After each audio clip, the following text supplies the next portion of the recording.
Hello guys, this is me an Ali और इस channel पे मैं वीडियोस बनाता हूँ सेल्फ इंप्रूवमेंट और रिलेशनशिप एडवाइस के बारे में। आज की मेरी वीडियो का टॉपिक है how to know if you broke no contact और नॉट। कैसे पता चलेगा कि मैंने नो कांटेक्ट तोड़ दिया या नहीं तोड़ा। ये मुझसे किसी ने सवाल पूछा था, तो इस पे बना देते हैं आज वीडियो, बताते हैं आपको, ताकि दूसरों की भी रहनुमाई हो जाए, दूसरों का भी भला हो जाए। तो इस टॉपिक पे बात करने से पहले मैं कहूँगा प्लीज सब्सक्राइब कर दो मेरे चैनल को, ताकि आने वाली हर एक वीडियो आपकी हेल्प कर सके, क्योंकि मैं डेली वीडियोस बनाता हूँ।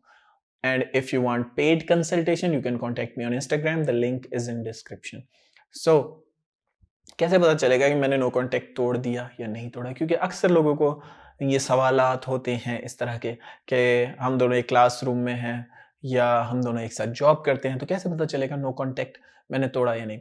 अगर आप दोनों एक प्लेस पे हैं एंड आपने उनसे बात नहीं की, आपने कोई इमोशन शो नहीं किए, ठीक है, आपने कोई इनडायरेक्ट बात नहीं की किसी दोस्त के थ्रू या कुछ ऐसा, तो आपने नो कांटेक्ट नहीं तोड़ा। ठीक है, नो कांटेक्ट का अगर इसको बारीकी से समझा जाए, गहराई से समझा जाए, तो इसका मतलब है अपने अटेंशन को विदड्रॉ कर देना। ठीक है, अपने इमोशंस को भी विदड्रॉ कर देना। सबसे पहले तो अटेंशन को समझना। अटेंशन को विदड्रॉ करना यह है कि आप उनको अहमियत देना छोड़ देंगे। जैसे आप उनको मैसेज करते थे, उनका हाल-अहवाल पूछते थे, आप वो नहीं पूछेंगे, ठीक है? आप उनके साथ फॉर्मल बिहेव करेंगे। फॉर एग्ज़ाम्पल, आप एक ऑफ़िस में हैं, आप एक कमरे में बैठते हैं, आपकी मजबूरी है उनके साथ उनको फ़ाइल देना, उनसे कुछ काम की बात करना, लेकिन काम की बात करेंगे, ठीक है? और ऐसा नहीं है कि मुँह पे कोई रूखापन लेकर आना है और उनको एहसास दिलाना है, लेकिन खुश रहें। ऐसा नहीं है कि उनको लगे कि आपके मुँह पे 12 बजे हुए हैं, आप दूसरों से भी अच्छे से बात नहीं कर रहे। उनको ये गिल्ट फ़ील होगा जब वो आपको नॉर्मल देखेंगे। आपको वैसा रहना है जैसे आप थे हमेशा से, रिलेशनशिप से पहले भी, रिलेशनशिप के दौरान भी और रिलेशनशिप के बाद में। जो आपकी रियल पर्सनैलिटी है, बनना नहीं है। आपको कोई एक्टिंग नहीं करनी, आपको कोई यूँ उदास होके यूँ नहीं बैठना साइड पे, या बिल्कुल गुस्से में एक्ट नहीं करना, हीरोज़ की तरह मूवीज़ बॉलीवुड की देख के आप एक्टिंग करने लग जाते हैं। ये रियल लाइफ़ है, आपको ऐसा कुछ भी नहीं करना। पहली चीज़ तो ये, मतलब आपको आई थिंक आंसर मिल गया होगा कि अगर आप एक प्लेस पे हैं, ठीक है, आप इमोशंस शो नहीं कर रहे, ठीक है, और उनसे बात नहीं कर रहे, तो नो कांटेक्ट नहीं टूटा। दूसरी चीज़, अगर आप उनसे कोई हाल-हवाल नहीं पूछ रहे, तो ऑफ कोर्स नो कांटेक्ट नहीं टूटा। कोई इमोशंस आप डिजिटल वर्ल्ड के थ्रू भी अगर नहीं शो कर रहे, तो फिर भी नो कांटेक्ट नहीं टूटेगा, ठीक है। प्रॉब्लम ये है कि मैंने ऐसे ऐसे भी देखे हैं, देखें, जो कि मुझे अभी याद आ गया, शुक्र है बता दूँ आप लोगों को। ऐसे भी देखे हैं कि सर मैं नो कांटेक्ट पे हूँ, लेकिन मैं उनको रील्स भेजता हूँ, ठीक है। और आप चुन-चुन के सैड या शायरी वाली या मोटिवेशनल रील्स उनको भेजते हैं कि देखो तुम मुझे छोड़ के गई हो तो पछताओगी, या बेवफ़ा को सज़ा हमेशा मिलती है, और ये और वो।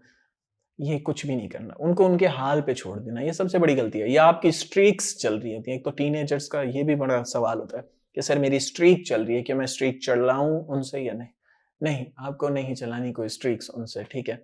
और वैसे भी मैं तो ये रिकमेंड करूँगा कि स्ट्रीक, मुझे आज तक लॉजिक ही नहीं समझ आई स्ट्रीक की, कि कौन से इससे आपको पैसे मिल रहे हैं, या कौन-सा जो आप मेरी स्ट्रीक ना टूटे, मेरी स्ट्रीक ना टूटे, सर ऐसे तो मेरी स्ट्रीक टूट जाएगी उससे, क्या फ़र्क पड़ता है टूट जाएगी? मतलब कौन-सा उससे आपको ऑस्कर अवार्ड मिलने वाला है अगर आपकी स्ट्रीक चलती रहे उनसे। तो ये फ़ज़ूल चीज़ है, मैं तो वैसे ही रिकमेंड करता हूँ सोशल मीडिया कम यूज़ करें, ज़िंदगी में कुछ प्रोडक्टिव करें। सोशल मीडिया अगर आप यूज़ कर रहे हैं अपने फ़ायदे के लिए, मार्केटिंग के लिए, अपनी सर्विसेज़ के लिए, या कुछ भी आपको डांसर बनना है, सिंगर बनना है, उसके लिए अगर आप कर रहे हैं तो फिर तो ठीक है। लेकिन अगर आप फ़ज़ूल में पूरे दिन रील्स देख रहे हैं बैठ के और स्ट्रीक्स भेज रहे हैं एक-दूसरे को, और ये इससे कोई फ़ायदा नहीं है, अपनी ज़िंदगी वेस्ट कर रहे हैं। तो इसलिए डोंट शो इमोशंस, एक तो ये कहूँगा, और अपनी एंग्ज़ायटी को रिस्पॉन्ड नहीं करना। ज़्यादातर लोग अपनी एंग्ज़ायटी के गुलाम हैं। एंग्ज़ायटी का गुलाम होना क्या होता है? यानी कि आपका आपने कोई ऐसी पिक्चर देखी उनकी, किसी घूम रहे हैं, आप आपसे कंट्रोल नहीं हुआ, आपने उनको मैसेज कर दिया, उनको बातें सुना दी, हाँ, तुम तो ऐश ही कर रही हो मेरे बगैर, तुम्हें तो कोई दुःख ही नहीं है, ये वो। या आपने उनके फ्रेंड्स को कोई बात बोल दी इनडायरेक्ट, और वो उन्होंने जाके बता दी, क्योंकि ऑफ कोर्स म्यूचुअल फ्रेंड बता देते हैं। ऐसा नहीं है कि उनकी इंटेंशन बुरी होती है, लेकिन वो फिर भी कभी-कभी बता देते हैं कि यार तेरे बारे में वो तो ये कह रही थी। तो don't say anything to anyone, क्योंकि जितना आप दूसरे लोगों को इन्वॉल्व करेंगे रिलेशनशिप में, लॉन्ग टर्म में उतना मुश्किल हो जाएगा एक दूसरे के साथ दोबारा कनेक्ट होना आपका। क्योंकि दोस्त भी आपको ताने मारेंगे कि कल तो तू बुराइयाँ कर रहा था, फिर तुम रिलेशनशिप में दोनों आ गए, तुम दोनों का कोई दीन ईमान है या नहीं। इस तरह की भी कहानियाँ सुनने को मिलती हैं। सो डोंट इन्वॉल्व एनीवन, खामोश होके, रिलैक्स होके फोकस करें अपनी लाइफ के ऊपर। वक्त लगता है हर चीज़ में, हर चीज़ को फास्ट फिक्स करने की कोशिश मत किया करें। उनको कोशिश किया करें कि उनको एक्सपीरियंस करने दें वर्ल्ड का, ताकि वो भी बाहर जाएँ, एक्सपीरियंस करें, फिर उनको एहसास हो कि आप कितने अच्छे थे। हाँ, उनको बचाएँ नहीं, ठीक है? उनको खुद जाने दें, और जब वो दूसरे लोगों से मिलेंगे, दूसरे लोगों से रिलेशन में आएँगे, फिर उनको एहसास होगा कि आप कितने अच्छे थे, क्योंकि कोई भी परफेक्ट नहीं है इस दुनिया में। So that's it for today. Thanks for watching guys. You have a good day.